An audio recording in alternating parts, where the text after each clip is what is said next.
Welcome to Author Update, your weekly dose of publishing news that actually matters to your career.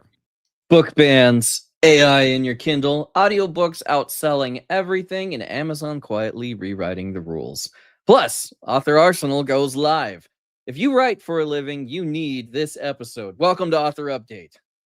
Don't forget that this is our new home. You may not have subscribed to our new channel yet. Go ahead and hit the subscribe button to make sure that you always get updates as soon as they drop. Don't forget to like this video and hit the little bell. So the Supreme Court has decided not to weigh in on a book ban, big air quotes here, case. Jonathan, what's the latest on this? Okay, so initially starting in May of 2025, the Fifth Circuit Court, which covers Texas, Mississippi, and Louisiana, ruled that government officials or librarians could exclude or remove books from their shelves for ideological, political, or religious reasons. The assertion made was that library collections are government speech and therefore not protected under the First Amendment of free speech.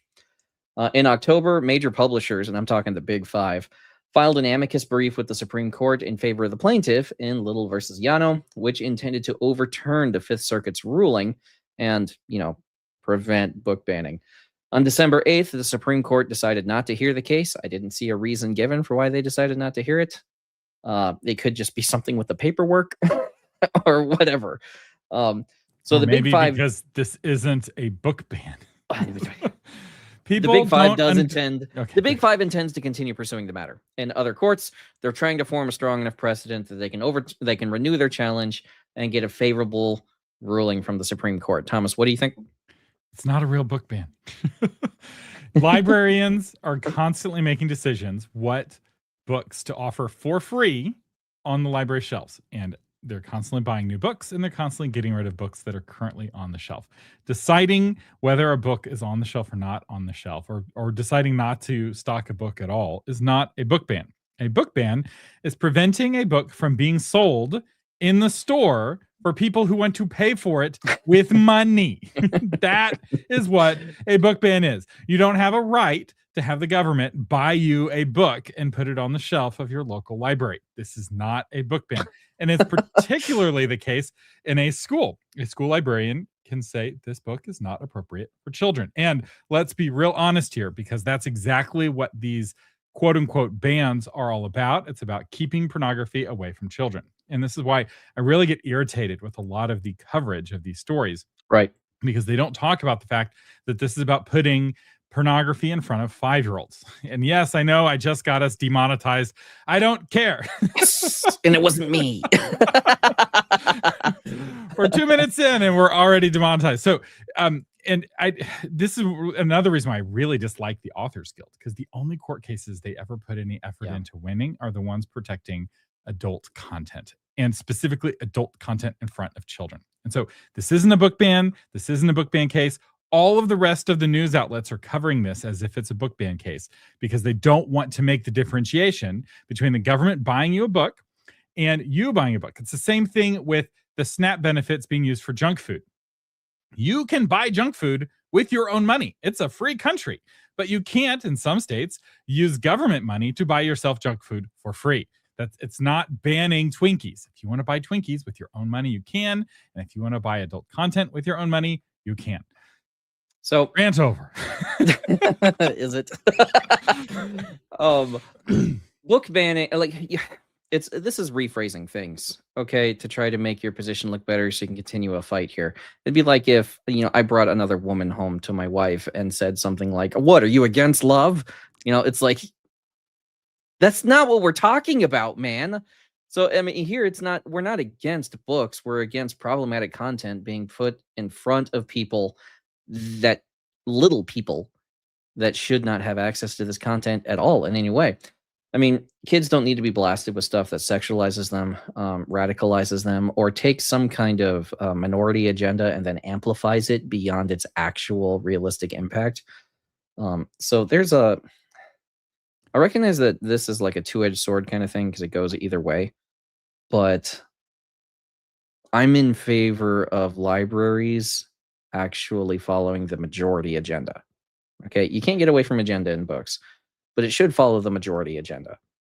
and not try to push a cultural shift or anything like that, because that's what the majority reacts to at that point, which is where you get all these fights from and these pointless news takes.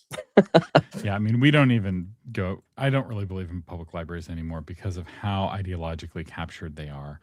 And these attempts for democratic forces to try to retake Yeah. some influence over libraries are being fought tooth and nail by librarians who are almost 100% ideologically captured. Yeah. And so I think we should make libraries private again. My church used to have a library and it was a part of the church. A lot of churches used to have this, and now people are relying more on public libraries. Running a library with people's leftover books isn't very hard, but we have a lot of news. Right, but I like those little neighborhood boxes of books just in them, and then you come and take a book and put a book back. Those boxes work really well in my area. Tucson has a lot of those boxes, and they're really popular, and they follow the majority agenda of the people that are in the area because it's totally crowdsourced by the residents of the area. Yeah. So. All right. Matt Dinniman is in the news for his book, A Parade of Horribles. Now, we don't normally cover authors or books on this publishing show. So, Jonathan, how did Matt Dinniman make it so high on our list of stories today? So, first of all, you guys should study Matt Dinniman's rise, because he made it big and he did several of the things that authors actually want to do.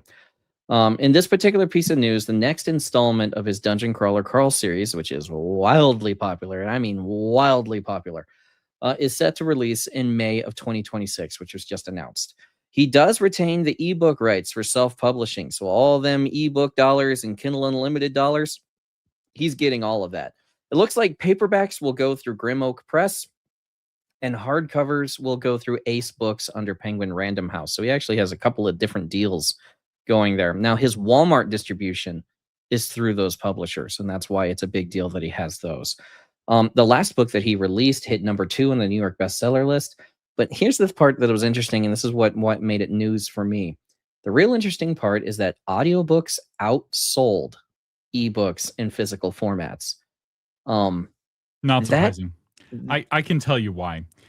And it's because, I mean, this actually connects with the story from a couple of weeks ago where we were talking about the 3 kinds of audiobooks, how you have kind of hardbacks, paperbacks, and trade mass market paperbacks. And the Dungeon Crawler Carl audiobooks are that premium hardback experience. They have a lot of production. They have different voices.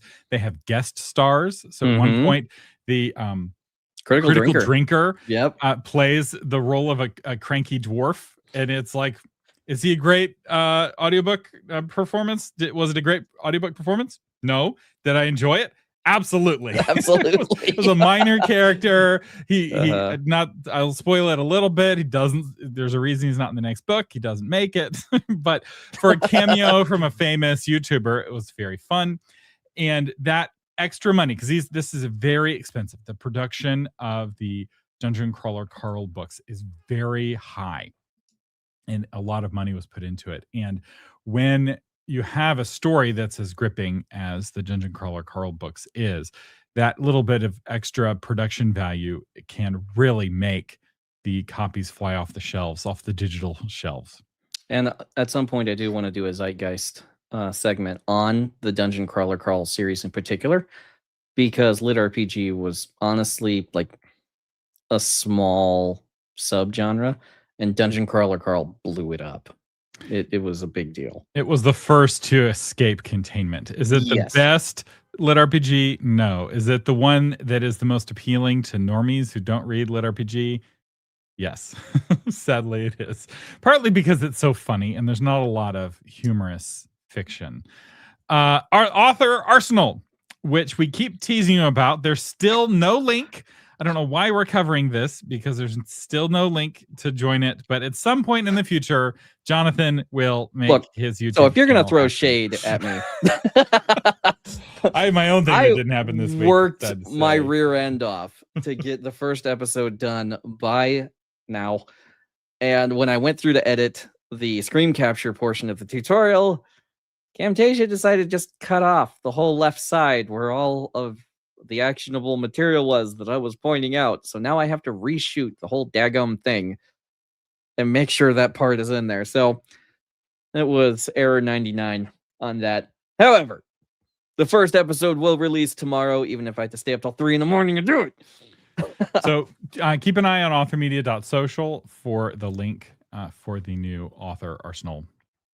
All right, now for the actual news. Now that everyone's here, I've been watching the attendance numbers go up and up. So we have a lot of major Amazon news, and the first one is kind of shocking to me that this happened. Yeah. Because this will explain why it happened. But Amazon is removing the DRM requirements for Kindle books.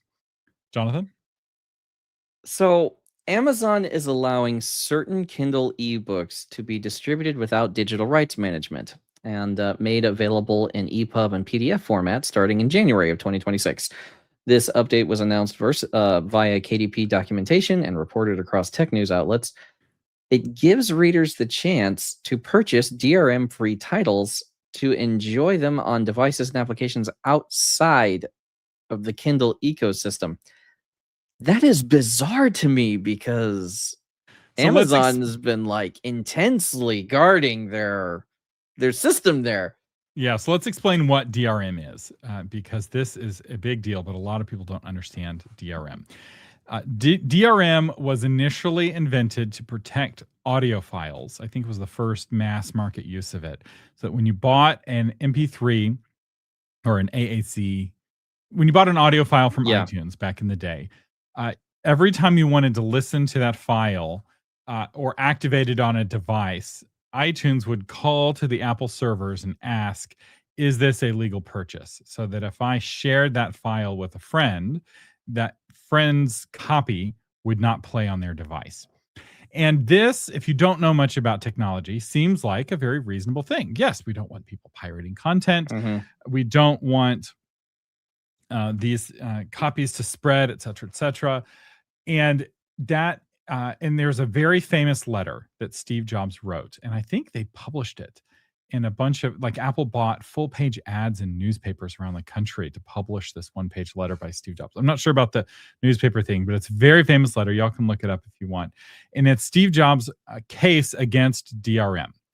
And it explains why it creates a bad experience for customers, and it tends to break a lot. So if there's an issue with the internet, suddenly this thing that you bought doesn't work anymore. And there's been many instances where I bought something legally.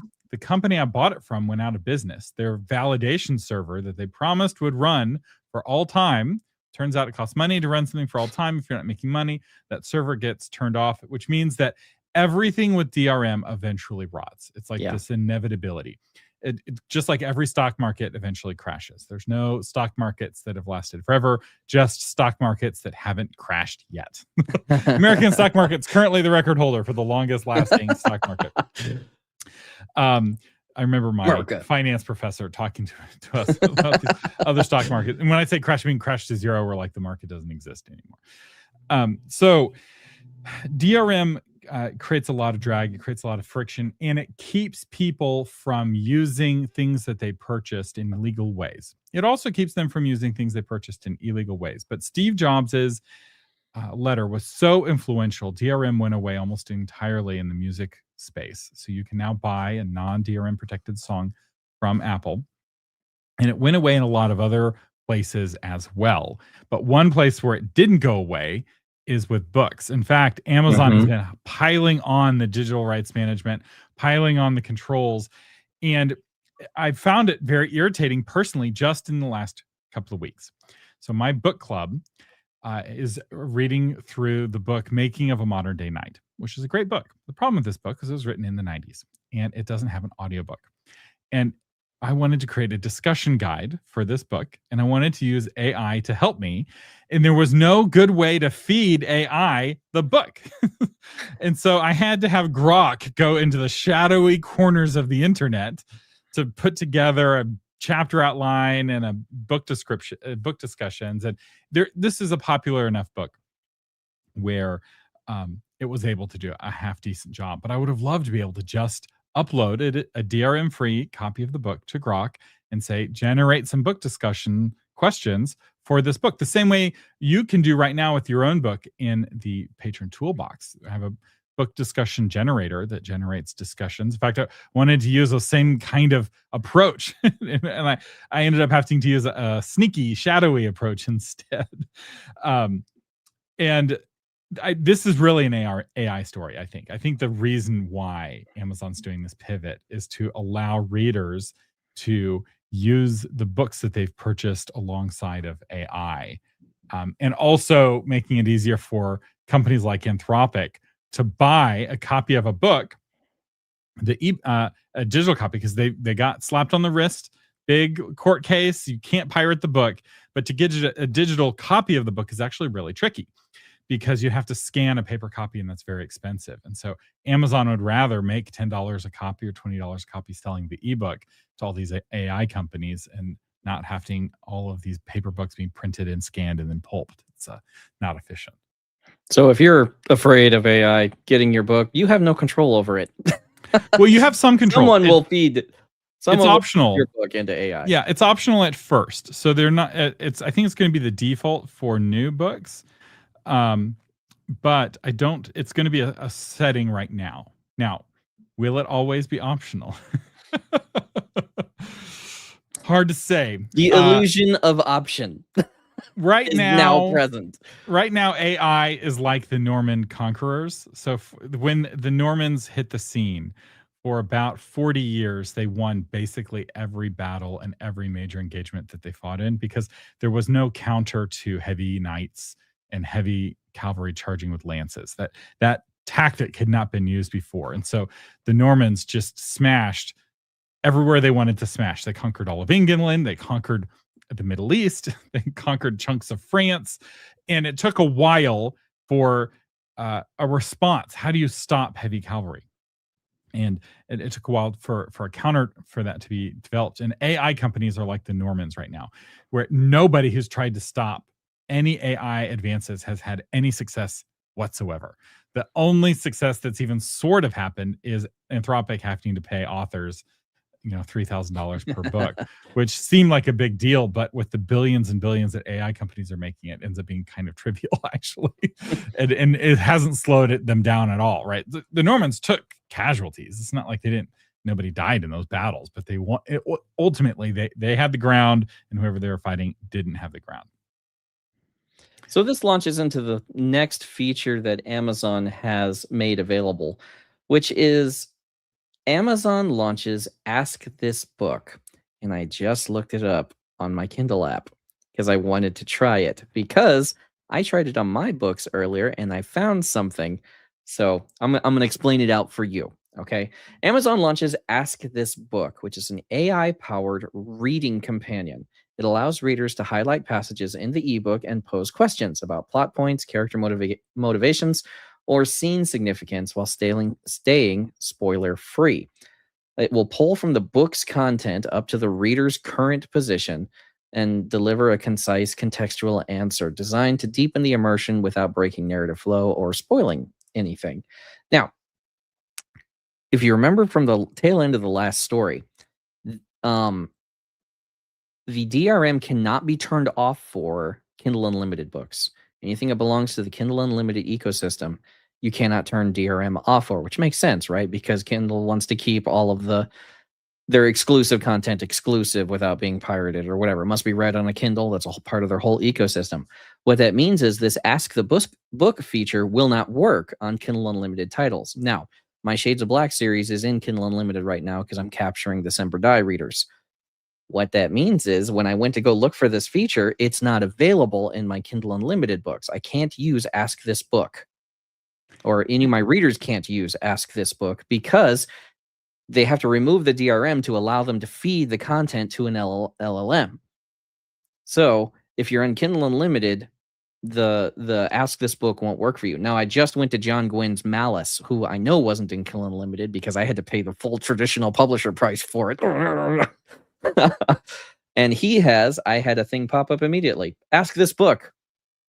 And I can go through his book and I can ask questions about where I am. Okay, who was this guy?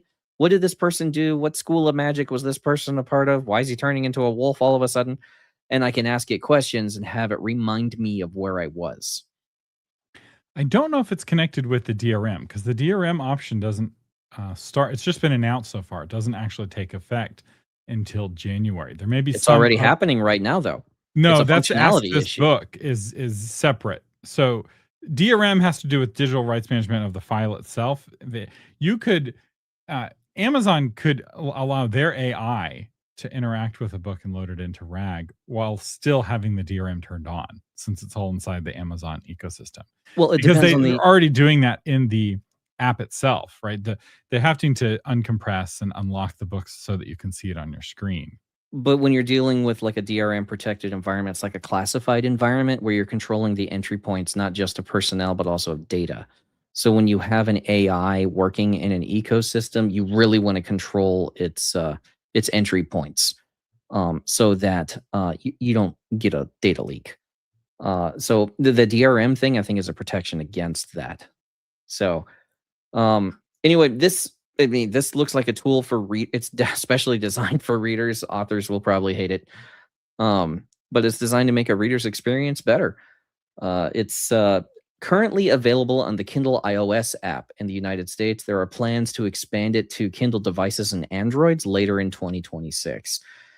Critics are pointing out that creators have received no prior notice about inclusion. They have no option to opt out, which is raising alarms over generative AI's role in repurposing copyrighted material without explicit consent or compensation. Okay, Which, so I mean, you agreed to the terms of service when you published through them. So. Yeah, so I just researched this. It's not a DRM thing. It's a limited rollout. So they haven't rolled it out to all books yet. So your books may have it enabled at some point in the future. So not all books have Ask This Book turned on. So for those of you listening, get your iPhones out right now and pull your book up on the Kindle app and let us know if you have Ask This Book enabled for your book or not. And let us know if you're in Kindle Unlimited, because I'm curious if there's a connection or if that's just a chance thing. I know some authors are not happy about their books being fed to Amazon's AI without their permission. But this connects with the Google story, right? Google claims they don't train on your emails and Gmail, right? They're really clear about that in their PR statements. But if you look at their legal statements, they actually give themselves permission to do exactly that. You read I have found that copying and pasting the terms of service into an AI and just saying, take on the role of a lawyer and review this terms of service for me. Are there any pitfalls I should watch out for? A really simple prompt like that. You can ask the terms of service questions. You'll find all kinds of little things, little gremlins hiding in the terms of service. The problem is it's not a real negotiation, right? You can't negotiate with the terms of service. It's not like a normal contract. It's just one of the many ways that the corporations are stepping on the humans. Yeah. Speaking of corporations stepping on the humans, ACX voice replicas. So a lot of Amazon news today. So we've talked about the 11 Labs has a voice replica feature that very famously Melania Trump used. So if you get Melania Trump's audiobook, you'll hear a voice replica of Melania Trump reading her book rather than her herself, because she's not super comfortable with English. Well, ACX has now rolled out that same feature. Jonathan? So they have expanded their voice replica beta to international markets for newly published titles. Narrators who create AI replicas of their own voices can now distribute those audiobooks across all eligible Audible marketplaces. They select distribution once during setup. They get access to a greater listener base in places like the UK. They unlock enhanced royalties, and they get local promotional tools like UK-specific promo codes for the UK market. It simplifies production, emphasizes quality control through narrator oversight on edits for pacing and pronunciation. This is a build on July's launch. It invited select US narrators to submit free voice samples for AI replication. Authors could then audition these replicas that were created for their projects and skip traditional readings, which tends to expedite the whole process and reduces a lot of the cost at the cost of quality. So an AI narrated audiobook is the mass market paperback equivalent in the audiobook world, going back to what we were talking about earlier. Right. And it's better than nothing. A lot of you have no audiobooks at all. I found that this is particularly true with female authors. So audiobooks are far more popular with men than with women, or men are more likely to read audiobooks than Sure. they are to read ebooks and paper books. And there's a lot of women who they just don't listen to audiobooks. They've never listened to an audiobook.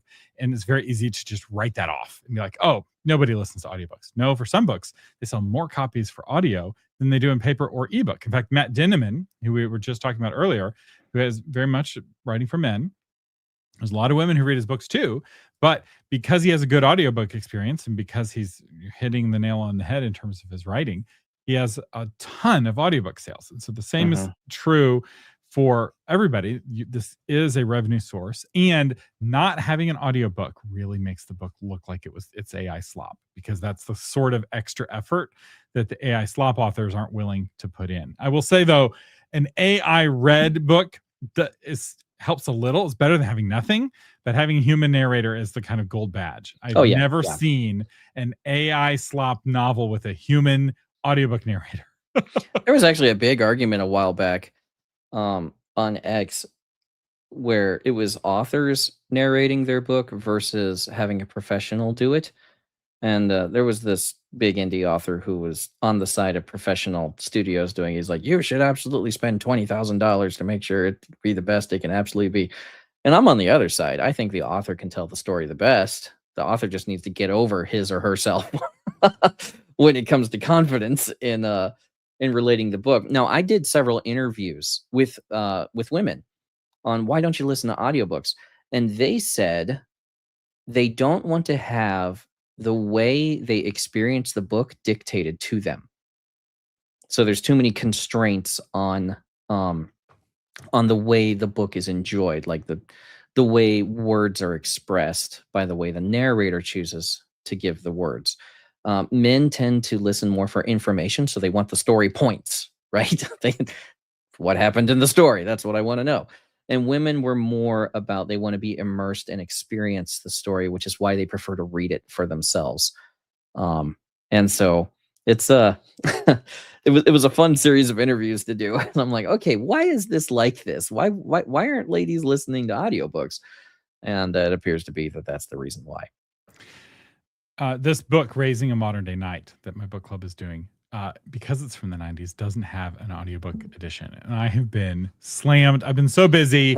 The Roast Engine, which is the name we're going to go with, which is an AI or a Patron Toolbox tool that will leave negative reviews on your book that are like painfully close to problems that you actually have with your book.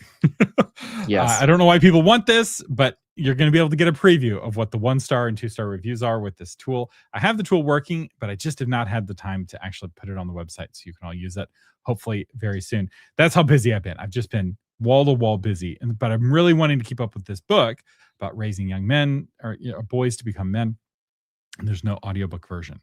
And so I found a secret workaround to turn any ebook into an audiobook. And that is, you enable the screen reader through the accessibility features on your iPhone. And then you pull up the Kindle book and you press play, and you just suffer through the world's worst AI reader. So for those of you who are like, I don't want an AI reader for my book, I will tell you, there's already an AI reader for your book, and it's the awful on-demand iPhone one. Whatever you get, any of these ACX voice clones or 11 Labs voice clones, they're all going to be better than what I had to suffer through for 3 chapters of Raising a Modern Day Knight. But as a man, I just wanted the info. And so, and I wanted the info while I was working out. So I'm in the gym working out, listening to this bot stumble through these human narrated or human written sentences and really trying its best. It was also a female narrator for a book written by a man about manhood, which created a little bit of cognitive and this dissonance. There's not just going to be a cognitive dissonance when you have a machine reading what a human's written. I had a British narrator read my American fantasy, and it was like a little lift. You could detect a little bit of separation from the way that I structure my sentences, because I'm an American and I structure sentences a certain way, and the British don't. And so that was something I learned when I was going through audiobook production process my first time. So it's going to happen with AI a lot, as well as it's trying to figure out what you're saying. I did the reading for Semper Die myself. And I had a couple technical issues with getting the sound to sound consistent. But as far as the reading goes, everyone seems to have really enjoyed the reading because I know what Marines shout like. Just the way you say the word Marine is different. I will say I listened to Jonathan's entire Marines vs. Zombies audiobook, which is called Semper Die, read by Jonathan, and it was great. And I thought, you did a good performance when they're angry and shouting. You really lean into it, which is key.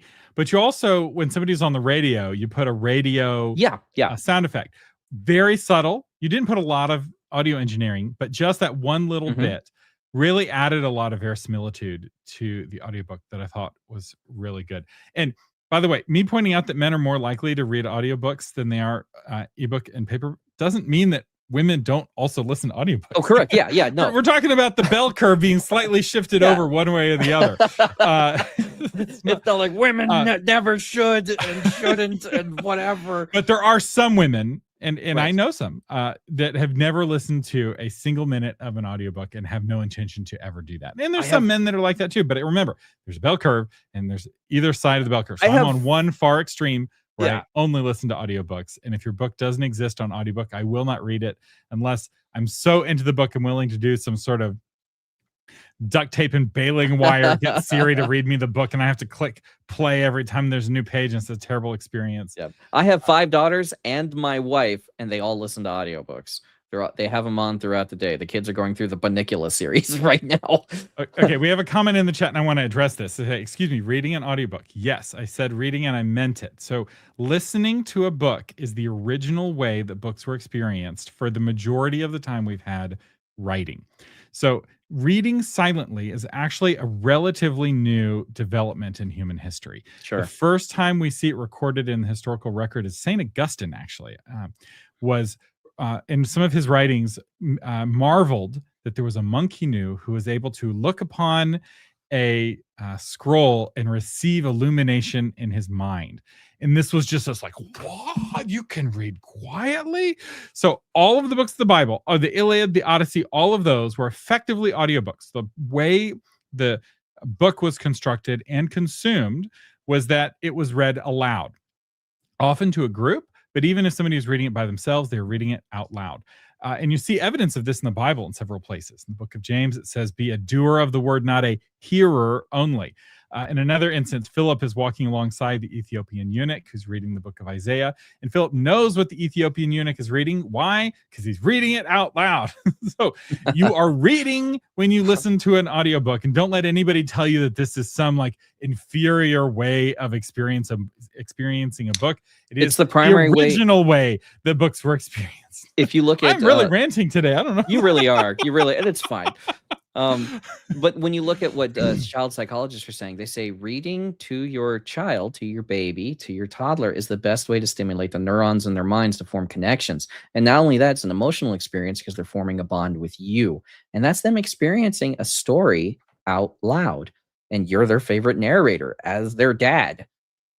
So, people who say that audio isn't reading, I get on one hand what you're saying. A book is a different experience when you can imagine it yourself. An audiobook is a different experience because it's being delivered to you. It's produced in one form. And a movie is a different experience because it's also being delivered and produced to you, but it comes with a visual format to it. So the storytelling comes in a different format and should be treated differently. But I can enjoy the book, the movie, and the audiobook. I mean, I have several books that I enjoy listening to and reading, depending on what mood that I'm in. And I'm a rereader. I don't throw a book away. So people who say the audio isn't reading, on the one hand, I understand what you're saying, but if we're gonna get the story, I mean, that's the way storytelling was. It started as a primarily audio format, and if you're in Italy, it came with a lot of hand gestures. I don't think one form of reading is superior to another.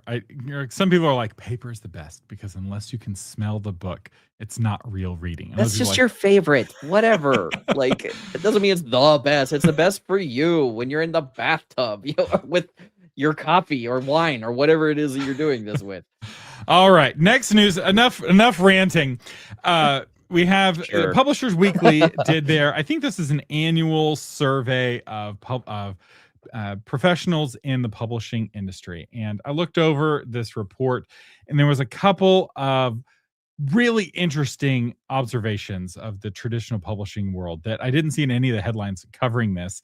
Although the first one actually everyone's buzzing about. So we'll talk about what everyone's buzzing about, and then we'll talk about what no one's buzzing about. And that is 63% of publishers already use AI. This is almost exactly the percentage we were reporting just a couple weeks ago of indie authors already using AI. So this idea that there's like this holdout of authors, there is, but it is shrinking rapidly. And the publishers, many of them are already using AI as well. What they're using AI for, what they're admitting to in this self-reporting survey, market research is the number one thing. Right. Followed closely by publicity and marketing, followed by forecasting, and then followed by copy editing and proofreading.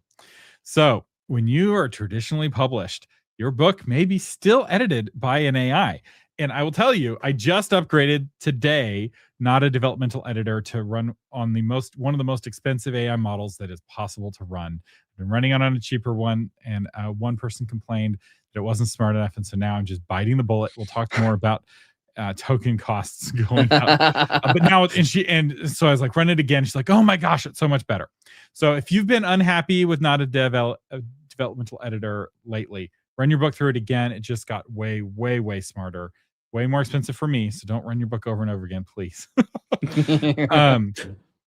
So now what I'm curious about is if these publishers are allowing authors to use AI. Because Jonathan, you've seen this where publishers will put in their contracts with authors that the author's not allowed to use AI while they don't have a similar restriction on themselves. Right. So I won't talk about the publisher I'm with for Semper Die. I'll go larger, and what I saw at like IBPA in California when I was out there. Most of them say authors are not allowed to use AI. And the reason they say that is because they think authors are children and shouldn't be trusted with it. It's like you can't use it. Like, we know what we're doing when we do it, but when you do it, it's clearly out of hand. And I mean, I've worked with tons of authors, and I kind of mostly agree with that. But that's not how you develop a more professional author, is by coddling them or holding things back. You just say, no, this is unacceptable because you did this, fix it.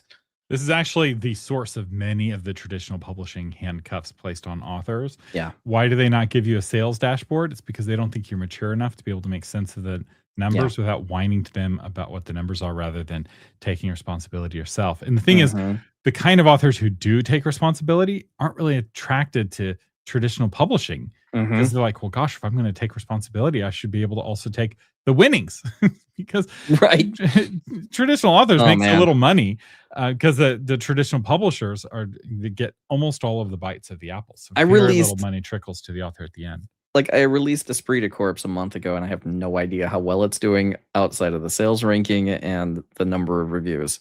And it's so frustrating to me because I'm a data guy. I'm like, give me all the data. I need to know what formats are moving. I need to know how many pages are being read in a certain period of time, depending on what promotion that I put out on what social media. Like, I have no granulation, and it's driving me crazy. So another very interesting thing in this study on traditional publishers, it was the gender breakdown of people who work for traditional publishers. Specifically, not surprising at all. Traditional publishers have hired in the last 5 years. So over the last 5 years, only 11% of people hired by traditional publishers were men. And for some comparison, 10% of the people hired by traditional publishers were non-binary or other. Yeah. and so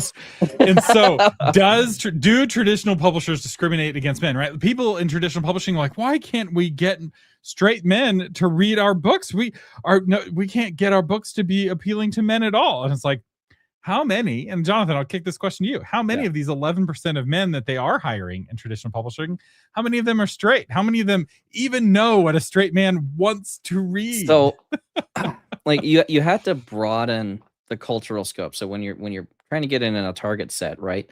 Well, who are they hiring? Well, what's their pool that they have to draw from? Well, they're in an urban environment, right? Most of the big five are in New York City. Or, we're looking in Seattle, or, there's major urban environments like that. Well, urban women tend to run publishing.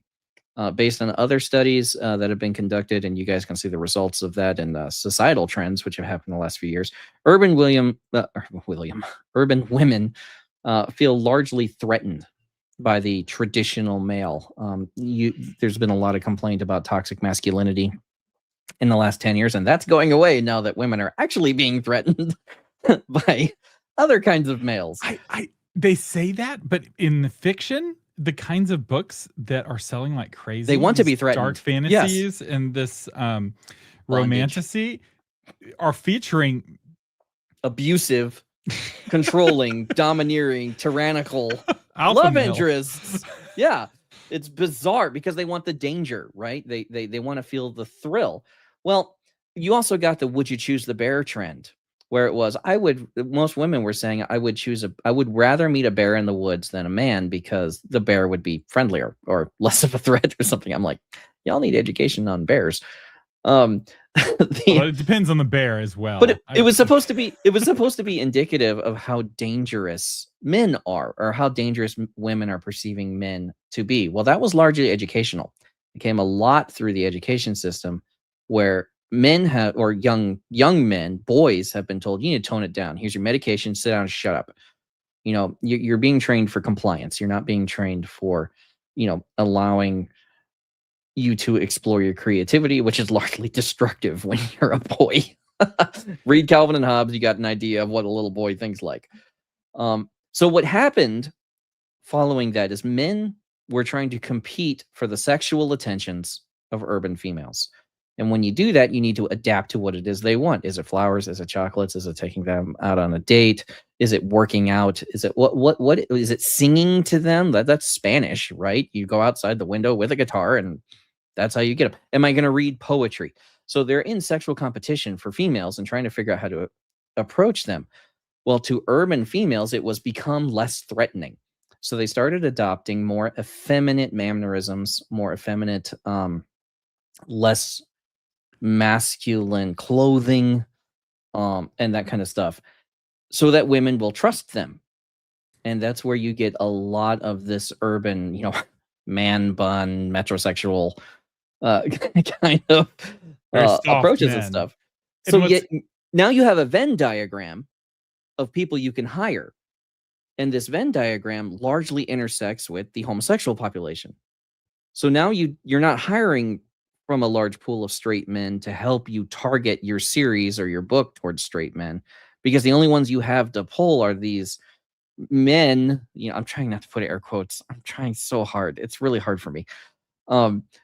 These men that can't give you the context you need to properly target your ordinance or your books. The conversations we have when we got demonetized in the first 5 minutes. So good. But this number was shocking to me.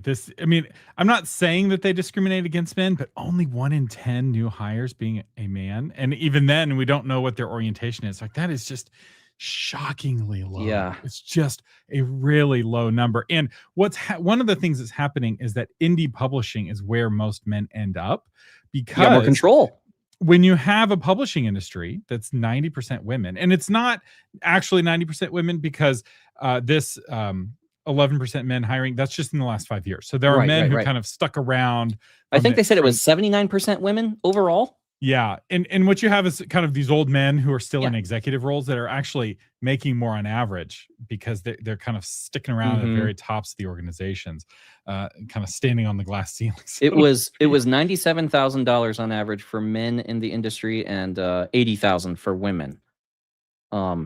In that, but again, that's due to the higher and more executive positions. Now, again, where you're going to pull your employees from, you're going to pull them from English graduates, women who have just realized that, hey, my degree is worthless. So moving on from this controversial topic to a totally not controversial topic, let's talk about AI. OpenAI has announced ChatGPT 5.2. They issued a code red. The Sam Altman, the CEO of OpenAI, issued a code red when Gemini 3 came out, because Gemini 3 totally blew ChatGPT away on all of the benchmarks. And so they raced to get GPT 5.2 out. GPT 5.2 is an incredibly expensive model to run, which we'll talk about in a second, but it does seem to do better. It hallucinates less. It's a little bit better of a writer. It can handle a 400,000 token context window, which is actually a good size for most of what authors do. So you can load a 200,000 word book into a 400,000 token context window and still have about 50,000 tokens left over for reasoning and chit chat and analysis and things like that. I haven't had a chance to test it very much. I've tested it a little bit, and it seems about the same as 5.1. It feels the same to me. I've been using ChatGPT pretty heavily the past few days, and I haven't detected a major difference in the stuff that I've been seeing. Yeah, I have. The people who are really excited about ChatGPT 5.2 are coders, people who are developing, Right. and it's very interesting. The tastemakers in AI tend to be developers. They're the early adopters. They're the ones who are using AI the most. And a lot of people are making their decisions about which AIs are the best based off of what software developers are using at the moment, right? That's why Claude is really popular with developers. And so a lot of people have a really high opinion of Claude because the nerdiest person in their life is like, oh my gosh, Claude Opus 4.5 is so good. And so whether or not something's good for coding and whether or not something's good for writing, it's not necessarily the same models. I'm actually planning to have a deep dive episode of Novel Marketing where we're going to break down the different large language models, which ones are better. But ChatGPT had to be best at something because for a while they were the worst at everything, or not the best at anything is a more accurate way of saying. They weren't the worst. Meta is solidly in last place on every benchmark right now. Even the Chinese open source models are better than what Meta is able to do. So if you have a ChatGPT, you can check to make sure you're using the latest model. If you're using it through the ChatGPT app, there's no additional cost. But this is bringing us into our next topic. In fact, I think I'm going to make it an ongoing segment called the AI Bubble Watch. So if you remember, beginning of this year, I talked about how I didn't anticipate an AI bubble popping in 2025, but it is going to pop at some point. It's kind of the inevitable outcome. Every new technology creates a bubble, going all the way back to the steam engine and the telegraph. And bubbles popping are a natural part of a market because it separates the pets.com from the amazon.com, because for a while they had the same valuation and one of them was a real business and one of them wasn't. And it wasn't until the .com bubble popped that we found out, oh, amazon.com is real, pets.com is not real. And so the popping is not bad, but an indication that we may be, well, y'all can tell me in the chat what you think this is an indication of. So one of the things I predicted when I saw that Gemini 3.0 was significantly more expensive than Gemini 2.5 is that all of the AI companies are going to start raising their prices on a per token basis for their front end leading models. And it's a way of moving towards profitability because all of these companies are losing money on AI right now. And at some point, they're going to need to be profitable. Now, it's a lot of people are making comparisons to the .com bust, where a lot of the companies in the .com bust weren't making any money. They were making $0. And that's not the case with AI. OpenAI is making billions of dollars in revenue. They're just spending even more billions of dollars, which is, by the way, the strategy that Amazon.com used. They were losing money for the first 18 years of operation. In fact, they were profitable for like a week, and Jeff Bezos did a press conference and apologized. They weren't growing fast enough. We didn't mean to be profitable this week. We're going to try harder to grow faster. And just to give you a sense of how this goes, they're a real business now, crazy profitable now. It's why there was, I think it was during the Obama years, this big news story about how they didn't pay any taxes because they were able to defer their losses for 18 years. And so when they finally had a profitable year and would have paid taxes, they were able to count those gains against all of those years of losses. I don't fully understand how that worked, but people were up in arms about it. It was like, well, the taxes are complicated and we want to encourage investment, and we have a tax system that encourages investment. So ChatGPT 5.2 went from $1.25 per input token to $1.75 per per input token. So that's a significant jump. That's big. Gemini went from $1.25 for an input token to $2 for input tokens, or per million. Million tokens, yeah. Gemini or Grok 4.1 fast reasoning went from 20 cents an input token to 20 cents an input token. So I love Grok 4.1 fast reasoning. I use it as much as I can. It's not quite as smart as these other models. It's what I switched away from for the not a developmental editor. But there is a counterpoint to these tokens becoming more expensive, and that's that the LLMs are finishing sooner.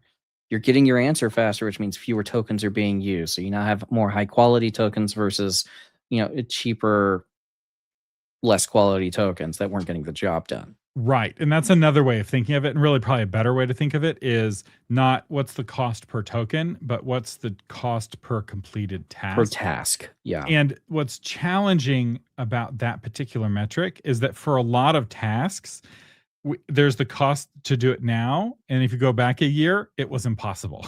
Yes. It's like it's gone from impossible to very expensive. Hopefully over the next year, it will go from very expensive to just expensive. And so I don't want to complain too much about the tokens, but I will say I am paying for tokens like crazy. The Patron Toolbox, every time somebody clicks submit and uploads their 150,000 word document, every single one of those words is a token or two, depending on how long the word is. And some of you authors really like to use 2 token words. Or even 3 token words. That's a $5 word.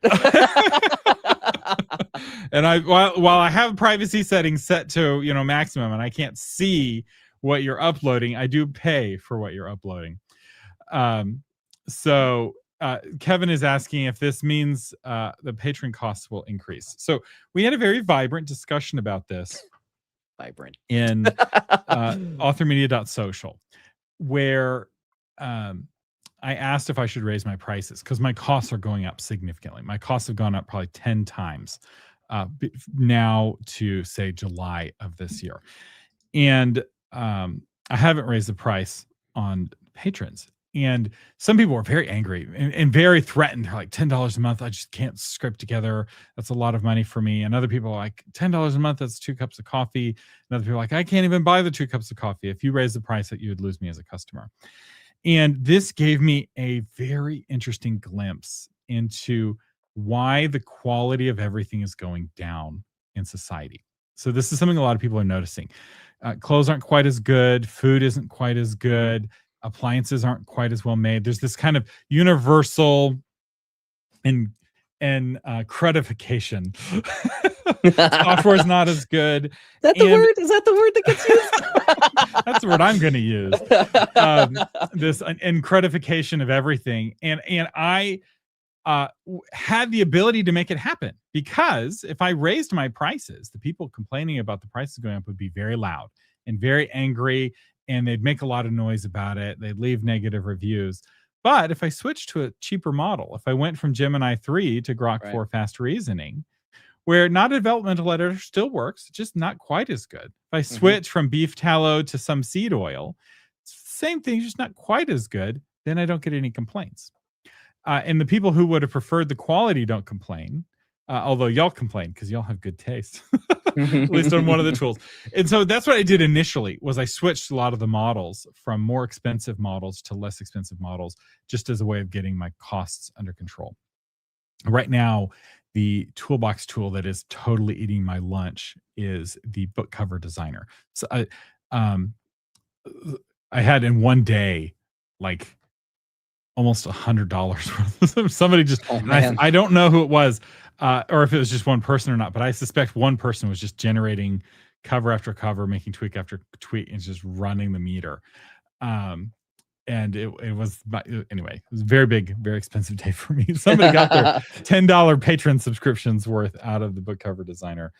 And one of my fears is there's authors who are writing like a book a day with AI, and they very easily could get more than $10 a month out of their patron just running their books through the toolbox. So this is something I'm trying to navigate, right? Should I use cheaper models? Should I raise my prices? What I'm planning to do once I have the technical capabilities, is to add some kind of metering where people on the cheaper tier or the $10 tier can use the book cover designer, but they can only use it, say, 2 or 3 times a day.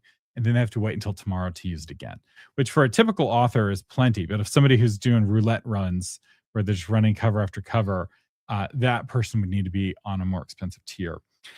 And so that's one thing I'm thinking about doing. I'm also planning to create a new $20 a month tier that will have less limitations and also come with Claude and Gemini and ChatGPT Pro and Grok Pro. Could basically give you access to all the models. So you could go and pay for all of those for $80 a month. You could go with a service like Magi, which is like $20 a month, or you can go with the Patron Toolbox, which will be also $20 a month, but it will come with all the tools as well. Right. I haven't had a chance to build that out. I also don't know if I'm going to lose money on that. So what I'm going to do is I'm going to announce it quietly just to existing patrons to upgrade. So if you're interested in that higher tier, make sure you're a patron and keep an eye out for that email. I propose the creation of a digital currency called novel marketing bucks. And you get to spend novel marketing bucks every time you pull the lever on the AI machine. So I have resisted creating alternative currencies to the point that even in my own house for chores, we don't have like screen time tokens or something. I pay my children US currency for various tasks. They're expected to do some things for free, but I'll pay them for certain tasks.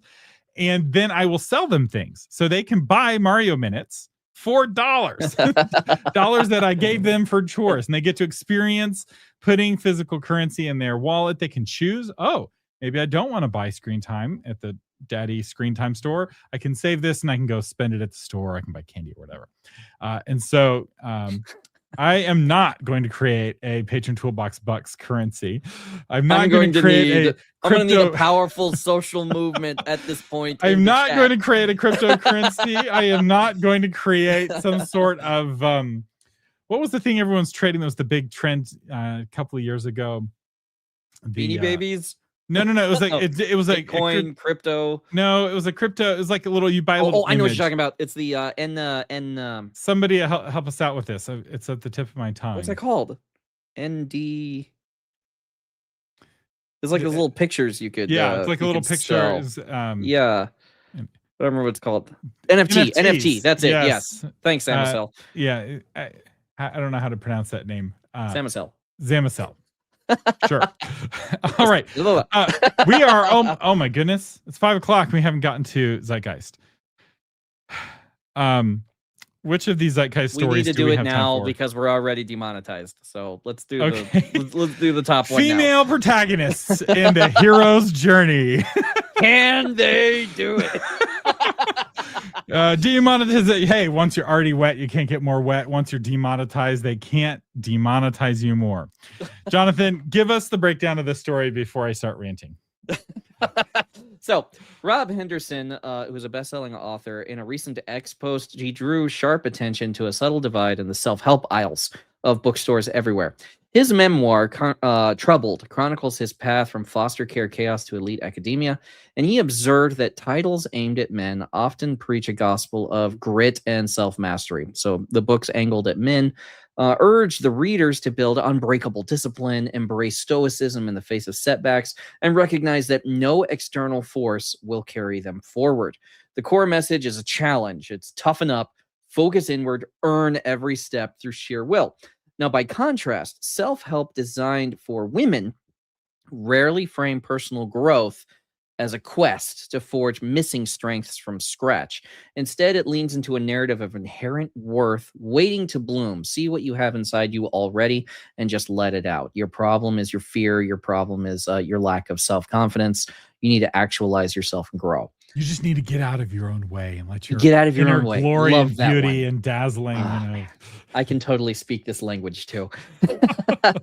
The books imply that the reader already possesses everything they need for self-fulfillment. The only thing that's keeping you back is your doubt and then any external doubt. So if anyone else doubts you, then you need to get rid of those things. The promise unfolds as one of release. Stop the inner critic, claim your unpolished brilliance, and watch the world finally catch up to affirming you as what you know you are. So that's the nonfiction side of this, and that's Yes. what the original X Post was about. But it's leaking into fiction. If you look at the themes of fiction, it's happening in fiction as well. Jonathan? Right. So the romance and women's fiction are the two largest genres by revenue. Okay. They overwhelmingly sell the version of "you are already enough" narrative that Henderson flagged on the self-help shelf. Now, if you look at Romantasy in particular, has been showing this. The protagonist has a power inside of them that has to be unlocked, usually by some sort of self-actualization process. If you watch the Marvel movie Captain Marvel, the same exact story. She already has all the power that she needs inside of her. She just needs to stop listening to Yeah, she's already the most men. powerful being in the galaxy. She At just no needs to point get did out she of her get own she didn't get the way. radiation. She didn't get the other stuff. You know, she didn't get vitamin to vitamin like Captain America did. You know, it was a lot of, I am already this way, and I need to stop listening to people who are telling me to stop being this way. Now, men's fiction, on the other hand, generally leans into the hero's journey that is more challenging. Okay, you got Rocky. He's not strong enough to beat Drago, so he goes and he trains in the ice of Russia, pulling logs and doing pull-ups with rocks on him, and he gets his stomach punched and stuff like that. That's what men eat up. That's what they really like. They win by becoming more lethal, more disciplined, more willing to endure pain, more specifically alone. And the idea here is not, I was enough all along, but I made myself something the world can't ignore. An interesting version of this that had a female protagonist, but it was the masculine hero's journey, was Prey. It's a part of the Predator series of movies, where a Comanche, I think it was a Comanche tribe, had their first encounter with the Predator, and it was a female Comanche who lived through all the attacks. Why? The Predator didn't see her as a threat. She was not valid prey, so she was able to live long enough to actually learn this thing's weaknesses and was then able to kill it. So she had this forging herself into a weapon experience throughout the movie, and allowed her to triumph. I love that movie, by the way. It's one of the few that I just hands down love. I don't even like most of the Predator movies, and I'm a huge Predator fan, but I love that movie Prey, and I'll rewatch it periodically because it's such good storytelling. I think one of the interesting differences between these two worldviews, these two cultural kind of channels, is their view of suffering. So the Yes. more masculine style hero's journey has a very redemptive view of suffering. Suffering is something that helps you become more. It helps you become stronger. It helps you become more effective. It helps you. It's not necessarily something that you have to overcome. It's something that helps you overcome your true obstacle. And that's what you see in Prey. I haven't seen it, but she's, I imagine, in the story, suffering a great deal as she's getting stronger and getting more lethal, right? The kind of classic Rocky, even Luke Skywalker getting zapped, right, by the training warp, right? The suffering is what helps him to get stronger. Where in this Captain Marvel style women's fiction, suffering is somebody else's fault. They're evil for making you suffer. How dare they? That you are already enough. You're already perfect. There's nothing in you to fix. And by making you suffer, that other person is impinging on your inner greatness and your inner beauty. And the way that this was presented in the X was a masculine and feminine. And I think there's a lot that's true about this. But I also think we're kind of at this zeitgeist shifting point where that feminine style heroine's journey, unlock your inner girl boss, people are very fatigued of that because it doesn't ring true to their own experience. Like, that's just not a true story. You're not perfect. You don't have everything it takes to do everything you want to do. I'm sorry, I hate to break it to you, but you've got a lot of problems. And some of those problems are your own fault. You have your own sins. You have your own laziness. You have your own weakness. You have bad things that you do that cause bad outcomes, right? Not all the problems in your Right. life are your own fault, but you are responsible for many of the problems in your life. As John Maxwell once said, if I could kick the person most responsible for the problems in my life, I wouldn't be able to sit down for a week. Exactly. Right. I mean, And like, so, like and that, that's I mean, true, that scene, right? We that laugh scene because from it's Full true. Metal Jacket. It's like, I do not care what color you are all equally worthless, and I will make you into something that is not worthless. Because it doesn't matter what you come into boot camp as. We cut all your hair off, we change your clothes, and then we start turning you into what you need to be. And that is kind of like that's a very masculine. That's awesome. You know, I want that. Yeah, in this, making it masculine and feminine makes us think that these stories are both equally true, and they're not, right? That female version, or that female coded version of the story is just not a true story. Like, and as we live our lives, we realize that that's not a true story, that we do need to take responsibility for the problems that are in our lives. Now, that masculine version of the story can get taken too far. Famines happen, right? Sometimes bad things just happen, and it's nobody's fault. Like Batman teaches, as long as you're a billionaire, you can take on any criminal. As long as you're a billionaire who can afford to go be trained by a ninja master. Yeah. You know, the book of Job actually is all about this very question, because Job is suffering, and his friends, who have this very masculine worldview of good things happen to good people, bad things happen to bad people, are like, Job, it is your fault that you're suffering. And Job is like, it is not my fault that I'm suffering. And they have this very interesting debate as they're going back and forth on this. But nobody in that book is saying, oh, there's nothing wrong with you. You know, you just need to get out of your own way. Yeah, that doesn't exist in that book. That's a very interesting take on that, because it's a story, right? It's the back and forth between the two parties, and then the fourth guy, who is hilarious to me. He's the based one. He gets no criticism, because what he says is like straight facts. No, it is not. You need to reread that. We'll have that argument later. That guy's an idiot. He doesn't even get regarded by God when God comes in. He's like, I don't even know who you are. Get out of the way. But the like Wolverine, for instance. Wolverine's my favorite superhero, especially when I was growing up. Why? Because he can suffer anything. He can get through anything, including having all the flesh in his body burned off. Like, he can get through all of it. And the Wolverine stories I hate the most is when he loses his healing factor. I didn't like the Japanese Wolverine movie. Logan was a good movie, but I wanted him to be able to heal through more. I wanted him to be able to suffer, because he kept getting weakened by what was happening. So I still like Logan, but I did not like that Japanese Wolverine movie, because they took away his healing factor. And that's integral to, he needs to be able to suffer. That's part of Wolverine's story, is he can take the shots. He can take the hits. He will go in and fight for anyone because he's tough enough to take it. That's an awesome male fantasy. We want to be able to do that. Everyone ignores the pain. It's like getting shot hurts, you know? Like, when you shoot Superman, it doesn't hurt him. When you shoot Wolverine, yeah, that hurts, man. And I think this strikes to a core worldview issue, because this is actually something that we as Western society, we don't handle suffering very well. We don't, many of us individually don't have a redemptive view of suffering. And this is something I think we could all learn from. I had a Catholic friend who had this view of like, don't let a season of suffering go to waste. This is God's opportunity to work godly character in you. And when I first heard this from her, I was like, you are crazy. Don't let a season of suffering go to waste. Suffering is something to be avoided.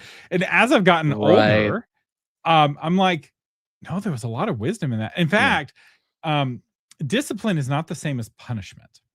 Correct. And, like, I have been going through a season of discipline, right? I have been restricting the amount of food that I'm eating, and I have been increasing the amount of suffering I do in the gym. And by that, I mean, I was doing no suffering in the gym, and now I'm going to the gym to suffer. It's not a lot of suffering. Jonathan would not there's approve. hormones you get. He was you get endorphins. I suffered more in 5 minutes of those people Marines than you have in your 10 months of working out. But it's like, but this discipline is good, right? And we'll close with this, because it applies to you as writers. The discipline of writing, forcing yourself to write when you don't feel like it, actually makes you a better person. You don't get any points for writing when the muse is there and the birds are chirping and you're struck with inspiration.